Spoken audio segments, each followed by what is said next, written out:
Muito bem, pessoal. Então, estamos aqui de volta para a gente continuar falando sobre as vias de administração de medicamentos. A gente vai falar agora sobre as vias respiratórias, ou seja, como está dizendo, são as vias que envolvem o nosso trato respiratório. Então, como eu já comentei em sala, toda a nossa árvore respiratória é local de absorção de medicamento, desde a nossa mucosa nasal até os nossos alvéolos, passando aí pelos nossos brônquios, bronquíolos, traqueia, laringe, faringe, enfim, toda a árvore vai ter absorção de medicamento. Vai depender do fármaco e da forma farmacêutica utilizada. Tranquilo? Alguns locais de absorção dessas, falando agora mais detalhado dessas regiões do nosso trato respiratório. Então, quando eu falo da mucosa nasal, o próprio nariz do paciente, você vai ter absorção lá na mucosa nasal, onde você tem absorção, aí, por exemplo, de congestionante nasal, antihistamínico, que são medicamentos muito utilizados para alergia, corticóide, medicamento antialérgico. Então, são absorvidos na mucosa nasal, e nesse caso aqui, o efeito é local. Porque também tem medicamentos que são absorvidos na mucosa nasal, mas o efeito é sistêmico, ou seja, o efeito é em todo o organismo do paciente. Por exemplo, cocaína e heroína são substâncias que são absorvidas no nariz do paciente, na mucosa nasal, mas vão ter o efeito sistêmico atingindo em todo o organismo do paciente. A mucosa da traqueia e dos brônquios. Eu tenho medicamentos que são absorvidos de ação local, por exemplo, os broncodilatadores, muito utilizados em situação, por exemplo, de asma, certo? E nos alvéolos pulmonares, lá dentro do pulmão do paciente, também é local de absorção, onde você vai ter absorção, por exemplo, de anestésicos voláteis, por exemplo, quando o paciente vai ser submetido a uma cirurgia grande, precisa de uma anestesia geral. Então, ele vai fazer uso de um medicamento que vai ser administrado pelo nariz, mas a absorção vai ser só lá nos alvéolos do paciente e a ação, o efeito, vai ser sistêmico, vai atingir todo o organismo do paciente. Então, aqui são alguns exemplos de medicamentos que, nessa árvore respiratória, que vai ter todo o local de absorção, podem ter necessidade de medicamentos serem absorvidos, como os anestésicos, como eu também vou ter medicamentos que não precisam ser absorvidos para terem o seu efeito, como, por exemplo, os broncodilatadores, tranquilo? Onde eles vão ter ação, no caso dos broncodilatadores, lá na musculatura brônquica, muito utilizado, como eu falei, no caso de pacientes que têm asma, que têm crise asmática. Agora, falando sobre a via tópica, medicamentos são administrados por via cutânea, sobre a pele do paciente, como a gente chama via tópica. Quando eu estou falando de via tópica, eu estou me referindo à pele ou à mucosa dos pacientes. Então, via cutânea, nessa pele do paciente, eu tenho medicamentos que são administrados de efeito local, certo? Várias formas farmacêuticas aí, eu posso passar como forma farmacêutica, eu posso utilizar na pele do paciente pomada, creme, gel, spray, PETs, que são adesivos. São alguns exemplos de formas farmacêuticas que eu posso utilizar.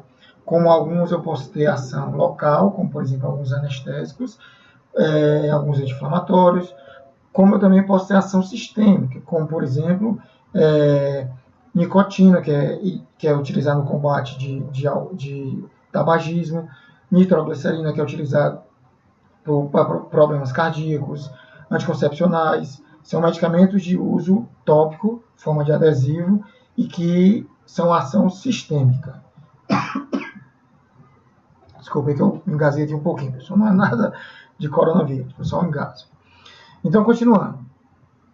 Como eu também vou ter medicamentos que são absorvidos nessa pele, como a gente falou, de ação local. Então, eu tenho tanto ação local como ação sistêmica. A absorção pode ser tanto através da pele, através das camadas de queratina que a gente tem aí, transepidérmica, como também pode ser através dos pelos da gente, das glândulas sebáceas, onde, geralmente, medicamentos de ação, de absorção tópica, de absorção pela pele, devem ter características lipossolúveis e serem queratolíticas, porque vão ter que atravessar camadas aí lipídicas para facilitar a sua absorção. Tranquilo? Vias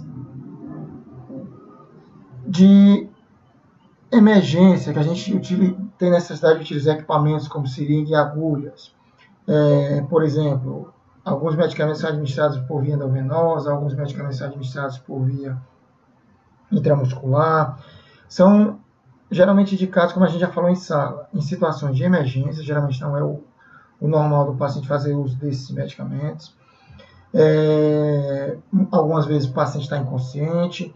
São vias que são utilizadas quando eu não tenho condição de utilizar outras vias, por N motivos, ou porque eu quero um efeito mais rápido, ou porque o paciente está inconsciente, enfim, certo? Mas quando eu vou utilizar esses equipamentos, eu tenho que ter o máximo de cuidado com a asepsia desses medicamentos, porque eu estou utilizando ali metal, por exemplo, no caso da agulha que vai ser introduzida no paciente, eu vou estar lesionando o paciente, quer queira, quer não, abrindo uma ferida no paciente para me introduzir essa agulha. Então, são equipamentos que merecem o máximo de cuidado.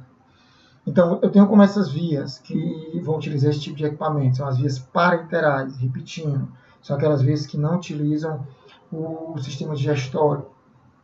Eu tenho uma via subcutânea, tanto medicamento, como a gente falou, de ação sistêmica, drogas não irritantes, pequenas doses, tem vários locais de injeção, dependendo do medicamento eu posso administrar no glúteo do paciente, no braço do paciente, na perna do paciente, então eu tenho vários locais de injeção, vários locais para me injetar o medicamento desse paciente. E eu posso fazer alguns procedimentos, dependendo do princípio ativo do fármaco, massageando para aumentar ou não a absorção desse medicamento.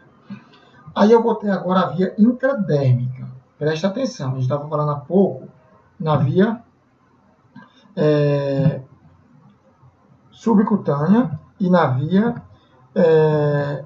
cutânea. Ou seja, na via cutânea eu passo o medicamento na pele do paciente. Na via subcutânea, o medicamento já não está sendo mais administrado na pele do paciente. O medicamento está sendo administrado, como o nome está dizendo, na subcutânea do paciente, embaixo da pele do paciente. O medicamento que é muito utilizado aqui, muito conhecido, a insulina. Insulina, aqueles pacientes que são insulina dependentes, utilizam o medicamento por via subcutânea, tá certo? E a gente tem ainda, falando da via dérmica, da via que envolve a pele do paciente, as camadas da pele, a gente tem a via intradérmica do paciente, certo? Onde eu também vou ter medicamentos de ação local e de ação sistêmica, dependendo aí do princípio ativo que eu estou utilizando, certo? Inclusive, alguns testes alérgicos, algumas vacinas são aplicadas, são utilizadas essa via, a via intradérmica, como via de administração, certo? A via intramuscular, ou seja, agora eu estou administrando o medicamento na musculatura do paciente. Assim como algumas vias que a gente viu aqui, eu tenho ação local e ação sistêmica, certo? Como, por exemplo, ação local, eu tenho alguns medicamentos anti-inflamatórios, que são administrados intramuscular, como eu também vou ter medicamentos de ação sistêmica administrados na musculatura do paciente, como, por exemplo, anticoncepcional. Então, geralmente são drogas hidrossolúveis, de absorção mais rápida, aquelas que são solúveis em água, drogas que não são tão solúveis em água, podem ter sua absorção lenta, aquelas substâncias mais lipossolúveis, podem ter sua absorção lenta, e em situações extremas, se não tiver cuidado, pode inclusive causar fibrose na musculatura do paciente. A velha via endovenosa, que é uma via que a gente bate muito, que eu já comentei várias vezes, e é uma das vias muito conhecidas, mas, repito, não é aquilo que eu já comentei em sala, não é a via de primeira escolha, porque você vai lesionar o paciente, você vai causar dor, você vai, muitas vezes tem paciente que tem medo, mas eu tenho vantagem quando eu quero uma resposta rápida do paciente, o efeito é praticamente instantâneo. Então, essa via endovenosa, quando eu estou administrando o medicamento direto na veia do paciente, também, como a gente já comentou várias vezes, eu não tenho absorção, porque o medicamento já está sendo administrado direto na corrente sanguínea do paciente. Mas eu vou ter como vantagens: o efeito vai ser rápido, eu posso administrar grandes volumes, eu posso administrar substâncias irritantes, posso controlar a administração através de equipo, por exemplo, mas eu tenho como desvantagem, como eu falei, dor, eu corro o risco de provocar embolia no paciente. Se o paciente é alérgico à substância, por ser uma via de efeito muito rápido, o efeito vai ser rápido, inclusive o efeito alérgico também do paciente, certo? E é impróprio para substâncias aí solúveis e substâncias oleosas. A via vaginal, uma via também que eu posso utilizar na aplicação de medicamentos, muito utilizado, por exemplo, em reposição hormonal em algumas mulheres. Eu tenho efeitos locais, por exemplo, quando eu estou combatendo uma infecção, onde eu vou fazer uso de medicamentos antibióticos. Como eu também posso ter efeito sistêmico, no caso, por exemplo, como eu falei, em caso de hormônio para controle hormonal, certo? A bexiga não é local de absorção, não vai absorver absolutamente nada. A nossa bexiga só serve para armazenar a urina, certo? E eu tenho como formas farmacêuticas, quando eu vou utilizar medicamento por via vaginal, cremes, gel, óvulo, são algumas formas farmacêuticas utilizadas por essa via. A via ocular, outra via de administração de medicamentos, eu tenho como local de absorção o epitélio do saco conjuntival. Forma farmacêutica mais conhecida são colírios, mas eu também tenho cremes também que posso utilizar, certo? Posso utilizar antibióticos, posso utilizar corticoides, posso utilizar medicamentos para hidratar o olho do paciente. E eu tenho tanto medicamentos de uso local, como esse que a gente está falando, antibióticos, medicamentos para lubrificar o olho, como eu também posso aplicar medicamentos na conjuntiva do paciente, no saco conjuntival, que vai ter um efeito sistêmico, que vai atingir todo o organismo do paciente. Tranquilo, pessoal? Então, aqui eu estou deixando, que foi mais ou menos em cima da atividade que eu pedi para vocês me enviarem essa semana passada, no caso, desculpem, que foi algumas vantagens e desvantagens das principais vias de administração. Onde a gente tem aqui as principais vias que a gente comentou aqui, e eu estou deixando aqui com vocês, a via oral, a via sublingual, a via retal, a via intramuscular, a via subcutânea, a via endovenosa, onde a gente está deixando aí com vocês as principais vantagens e desvantagens de cada uma dessas vias, certo? Então, para a gente encerrar as atividades dessa semana passada vocês me enviaram lá o resumo das principais vantagens e desvantagens dessas vias.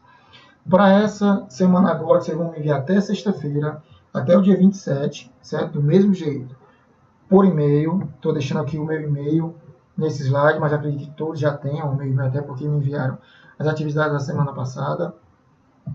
Vocês vão me enviar essas 3 perguntinhas, que também está contabilizando como atividade de sala de aula. Não esqueçam de, quando mandar essa atividade, mandarem o nome de vocês completo, mandarem a turma de vocês e a disciplina para me ter o controle, para me colocar na planilha de vocês, para evitar que vocês façam a atividade e percam a pontuação, tranquilo? Então, eu espero até sexta-feira, dia 27, agora de março, estar recebendo aí essa atividade de vocês, tranquilo? E eu espero também logo estar voltando aí, estar encontrando vocês e que a gente volte às nossas aulas presenciais. Então, pessoal, um abração e até as próximas semanas.